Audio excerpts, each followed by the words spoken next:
Breaking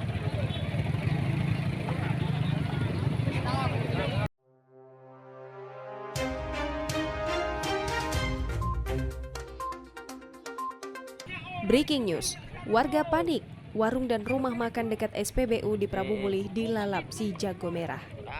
Warga Bakaran, Kelurahan Sukaraja, Kecamatan Prabu Mulih Selatan, Kota Prabu Mulih, pada Rabu 26 Mei 2021 sekitar pukul 11.00 mendadak gempar.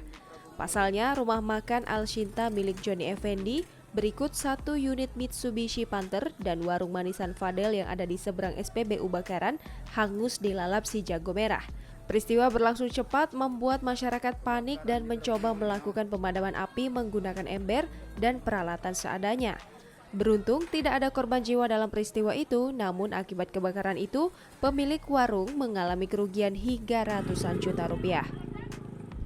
Hingga berita ini diturunkan belum diketahui pasti apa penyebab kebakaran tersebut.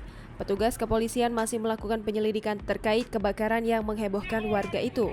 Menurut Dewi, 24 tahun, pemilik konter handphone di seberang lokasi kebakaran mengatakan pihaknya mengetahui kebakaran tersebut setelah melihat asap tebal di warung depan pada pukul 11.00.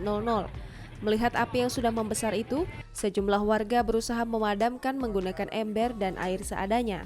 Selain memadamkan api, warga juga menghubungi petugas pemadam kebakaran, baik dari Pertamina dan Pemkot Prabu Mulih dan kobaran api baru berhasil dipadamkan sekitar 1 jam setelah mobil pemadam datang.